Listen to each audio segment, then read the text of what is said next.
প্রিয় দর্শক, এখন আমরা কথা বলবো doctor Mohammad Ashraful Alam, agency program director, partner প্রকল্পের।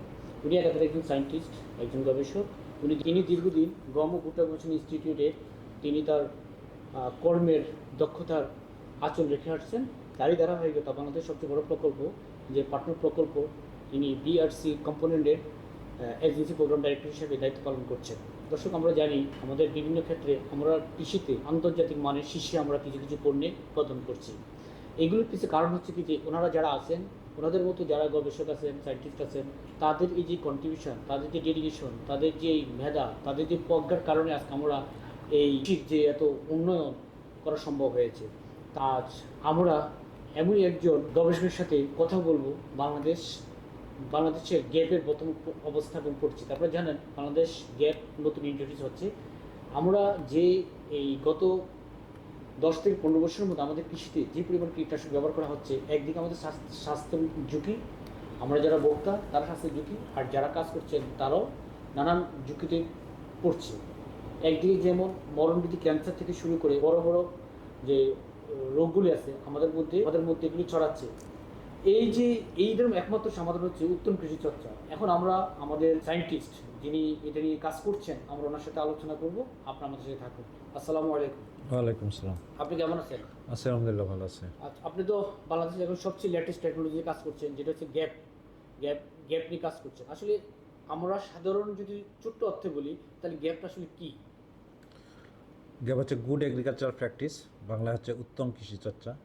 অর্থাৎ একটি ফসল উৎপাদন করতে গেলে যে নিয়ন্ত্রিত কীটনাশক এবং সার ব্যবহার করে এবং যে পানি ইউজ করা হবে সেটাকে আমরা পরীক্ষা করে দেখব যে এখানে কোনো ক্ষতিকর উপাদান থাকে কি না।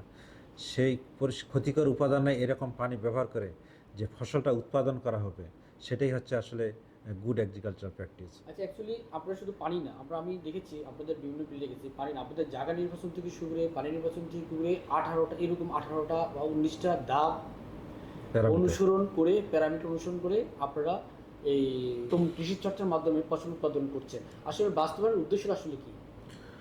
এটা আসলে বাস্তবায়নের উদ্দেশ্য হচ্ছে যে আমরা আসলে যে আমাদের ফসলগুলো উৎপাদন করতেছি, এতে আপনারা জানেন যে বাংলাদেশে এত পরিমাণ রোগ ব্যাধি ছড়াইছে, ক্যান্সার থেকে শুরু করে সকল ধরনের রোগ এত বেশি ছড়াইছে। এগুলোর মূল কারণ হচ্ছে আসলে খাদ্য। আমাদের শরীরের ভিতরেই আসলে খাদ্য ছাড়া কিন্তু অন্য কোনো উপাদান প্রবেশ করে না। এই খাদ্যতে যদি ভেজাল থাকে তাহলে কিন্তু আমাদের রোগ ব্যাধি হবে।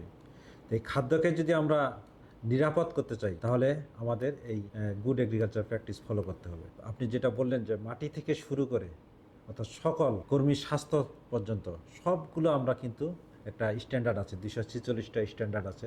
এইগুলোকে ফলো করে আমরা ফসলটা উৎপাদন করব, যাতে এখানে কোনোভাবেই কোনো ক্ষতিকর উপাদান এই ফসলের মধ্যে যেতে না পারে। এরকম করে উৎপাদন করে এটা উৎপাদিত পণ্য আবার এটাকে টেস্ট করা হবে। ফল বা সবজি আমরা এটা টেস্ট করব। টেস্ট করার পরে আমরা দেখব যে আমাদের যে ক্ষতিকর উপাদানগুলো আছে এগুলোর কতটুকু লেভেল আছে। আমাদের যে গ্রহণযোগ্য লেভেলের যদি থাকে, অর্থাৎ এই লেভেলের নিচে থাকে, যেটা ক্ষতিকর লেভেল সেইটার নিচে থাকে, তাহলে এটাকে আমরা বলবো যে আমাদের এই ফসলটা আমাদের নিরাপদ। এই ফসলটা আমরা উৎপাদন করব, আমরা নিজেরা এটা গ্রহণ করব, বাংলাদেশে মানুষ এটা গ্রহণ করবে এবং পাশাপাশি আমরা বিদেশে রপ্তানি করব এবং আমরা বিদেশে রপ্তানি করে এটা আমরা আমাদের যে লাভজনক, আমাদের যে প্রকল্পের মূল উদ্দেশ্য যে আমরা লাভজনক কৃষিতে রূপান্তরিত হব, এটা আমরা সেই লক্ষ্যের জন্য আমরা এই এগ্রিকালচার প্র্যাকটিস ফলো করব। আচ্ছা, বাংলাদেশের সাথে অন্যান্য দেশের যে কম্পারিজনটা যদি চিন্তা করি, তাহলে আমরা কি দেখবো আসলে গ্লোবালাইজেশনের সাথে যদি আমরা তুলনা করি? আমরা জানি যে বিভিন্ন দেশে এই গ্যাপ ফলো করা হয়, গ্লোবাল গ্যাপ। আমাদের যে 246টা স্ট্যান্ডার্ড বা অনুশাসন রয়েছে, এগুলো আমরা কিন্তু গ্লোবাল গ্যাপের সাথে অ্যালাইন করে এগুলো স্ট্যান্ডার্ডগুলো তৈরি করা হয়েছে।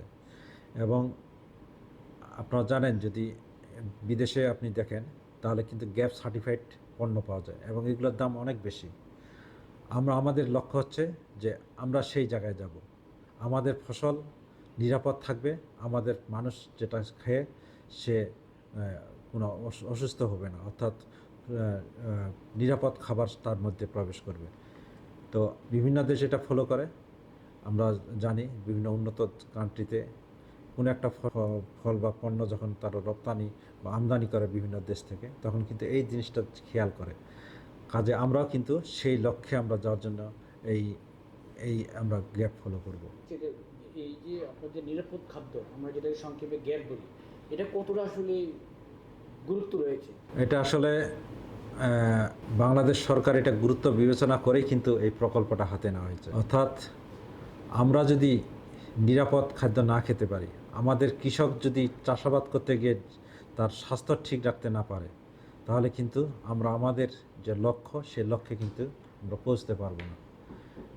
এই জন্য আমাদেরকে এই গুড এগ্রিকালচার প্র্যাকটিস ফলো করতে হবে।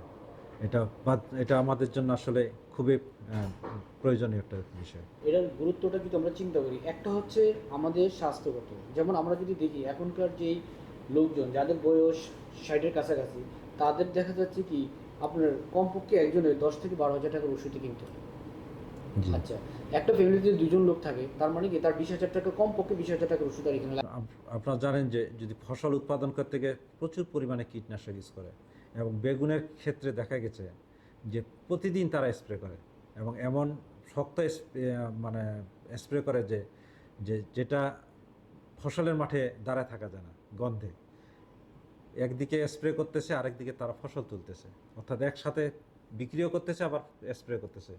তাহলে এটা কত বড় ঝুঁকি একটা স্বাস্থ্যের জন্য, আমরা কিন্তু এটা বুঝতেছি না। এবং কৃষক তারা কিন্তু এই সচেতনতা নাই। তারা মনে করছে যে মানুষ মরছে না মানেই হচ্ছে এটা খাওয়া যাবে, বিক্রি করা যাবে, কোনো সমস্যা নেই। কিন্তু এটার যে একটা দীর্ঘমেয়াদী একটা ইফেক্ট আছে, সেই ইফেক্টটা কিন্তু কৃষক বুঝতেছে না। তো এটা আসলে ধীরে ধীরে আমাদেরকে ক্যান্সারের দিকে নিয়ে যাচ্ছে, ধীরে ধীরে আমাদের কিডনি ড্যামেজ করে দিচ্ছে। আজকে আপনি হাসপাতালে যাবেন, এত পরিমাণ রুগী, এই ক্যান্সার রুগী, কিডনির সমস্যা, এগুলো কারণটা কি? এগুলোর কারণ হচ্ছে, মূল কারণ হচ্ছে আমাদের হচ্ছে খাদ্যের নিরাপদ ভেজাল। এই অনিরাপদ খাদ্য আমরা খেয়ে কিন্তু এই সমস্ত রোগ আমরা কিন্তু বাঁধাচ্ছি। কাজেই যদি আমরা এটাকে যদি খাবারটাকে যদি আমরা বিষমুক্ত করতে পারি, নিরাপদ করতে পারি, তাহলে কিন্তু এই যে আমাদের যে বাড়তি একটা খরচ, এই যে বিদেশে গিয়ে আমাদের ট্রিটমেন্ট নিতে হয়, দেখা যায় কিডনি ডায়ালাইসিস বা কিডনি ট্রান্সপ্লান্টের জন্য বিদেশে যেতে অনেক টাকা আমাদের অপচয় করতে হয়। ক্যান্সারের রোগের জন্য বিদেশে যেতে হয়, বাংলাদেশে এগুলোর খুব একটা ভালো ট্রিটমেন্ট হয় না। তাহলে তাহলে আমরা কি বৈদেশিক মুদ্রা হারাচ্ছি, এদিকে আমাদের যে জনসক্ষমতা বা কার্যক্ষমতা, মানুষের যে কার্যক্ষমতা, এটা কমে যাচ্ছে। অর্থাৎ আমরা ধীরে ধীরে মানে অক্ষমের জাতিতে পরিণত হচ্ছে। তাহলে আমরা যদি এই নিরাপদ খাদ্য গ্রহণ করতে পারি, তাহলে কিন্তু আমরা এটা অনেকাংশে আমরা কমাইতে পারব।